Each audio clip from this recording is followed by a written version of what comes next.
Hi, it's Anne from Unity Physiotherapy and Wellbeing. In this video, we'll explore the compassionate self from compassion focused therapy.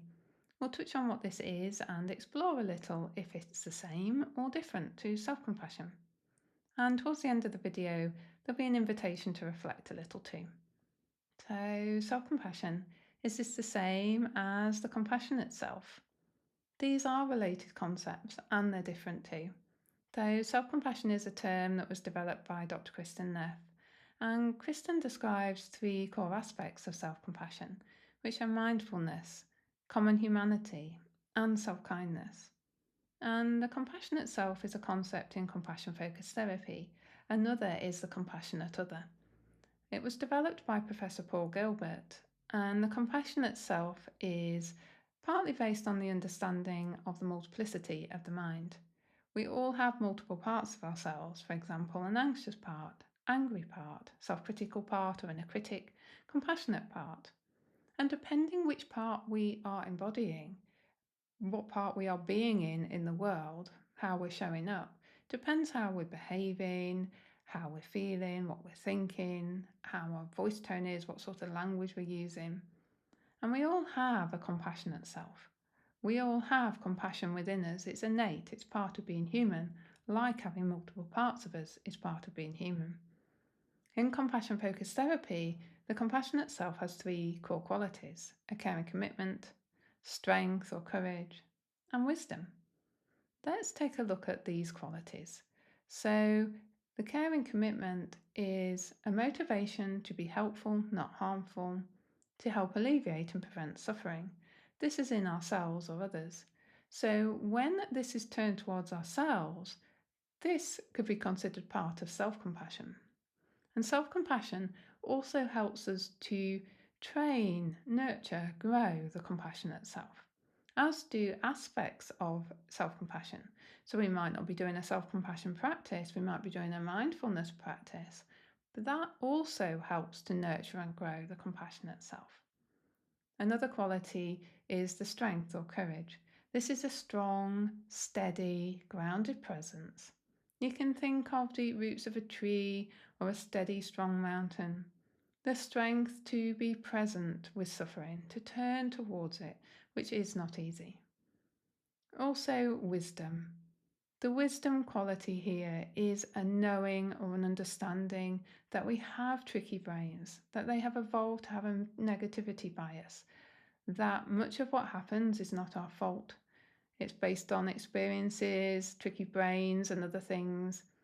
And yet, it's our responsibility to make changes and to act in ways that are helpful, not harmful, and help alleviate and prevent suffering. It also understands the nature and causes of suffering, distress, and pain. And it's also the wisdom from being with suffering to act in wise ways. So that's a brief summary of the three core qualities. And when we're in our compassionate self, when we're being in the world in this way, we're embodying these qualities, as well as other qualities. So there are many other qualities that are part of the compassionate self and a compassionate way of being. And in compassion focused therapy or compassionate mind training, which is part of compassion focused therapy, we encourage people to explore what other qualities are part of the compassionate self for them. And as I said, there are many. So it can be things like curiosity, non-judgment, acceptance, patience, kindness. There are many qualities. And kindness is one that's part of self-compassion too. Self-compassion is part of the compassionate self. It's a way that we relate to ourselves. And our compassionate self is a way of being, and it's also a way that we relate to ourselves and others and the world. As I mentioned, we can use self-compassion practices to train the compassionate self, and we can use things like mindfulness practices and also recognizing the common humanity too, as well as many other things to train the compassionate self. You can see compassion a bit like a muscle that we can strengthen, we can train, we can grow in many different ways, and self-compassion is one of those ways. And as I said, self-compassion is part of the compassionate self. We offer ourselves compassion from the compassionate self, and that is self-compassion. So, connecting to the compassionate self can be tricky or challenging to begin with, and that's why we don't often start there. Many things can support us in connecting to and working with our compassionate self, including working with, exploring the compassionate other. And I shared a short video on this, so check that out if that would be helpful. The purposes of practicing with the compassionate self are similar to the compassionate other or the same. They both help to strengthen the motivation to be helpful, not harmful, to act in ways that helps to alleviate or prevent suffering. Both can be grounding or soothing. Both can support with distress, suffering, difficulty. Practicing with our compassionate self can help us access it more easily, to embody it more often, so we more often show up for ourselves with compassion and for others and the world too. And it becomes more of a way of being over time. And also over time can help to decrease things like anxiety, self-criticism, shame, and increase well-being and resilience. So there are different purposes and benefits, and there's some of them. So I invite you now to join me in reflecting on the compassionate self. If you'd like to do this, perhaps take a pause first and connect to your body. Maybe notice your feet on the floor, the position of your body, so for example, body sitting. Maybe notice a few soft, smooth breaths coming in and out of the nose. Simply noticing the breath or making it soft and smooth if that's helpful, slowing it down a little bit. Whatever's helpful for you. Just landing in this moment.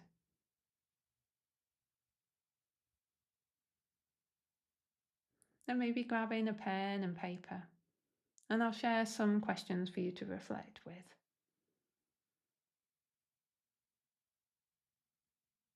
So you could consider, what qualities would you like your compassionate self to have, alongside the three core qualities of care and commitment, strength or courage, and wisdom. What qualities would you like your compassionate self to have? And as we're doing this, if you find this too tricky or challenging, know that that's normal and you can stop at any point. You can consider if there are qualities that you already show yourself or others when you're being compassionate. Maybe thinking of the last time you were compassionate to yourself or others and what qualities were present. And are these important to you for your compassionate self? You could consider when you've shown yourself care, what other qualities were present? Or when you've shown care for others.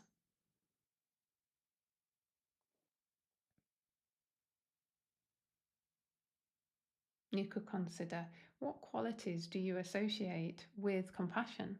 So when others have shown you compassion, what qualities are important there? And if you've done the compassionate other practice, you can consider the qualities in that and bring this across. And you could consider what supports you to be kind to yourself. So really reflecting on what are the qualities you would like your compassionate self to have, alongside the caring commitment, strength, courage, and wisdom. Pause the video if you want to keep reflecting. And I'd like to thank you for joining me in exploring the compassionate self today. I hope it's been helpful. I have a guided practice that I share with people that I work one-to-one with, and from my embodied compassion workshop series. And you can find some self-compassion and compassionate self practices online too. So I'd love to hear what resonated, what qualities came up for you. Please do let me know if you're happy to. I'd love to hear. All right, take care.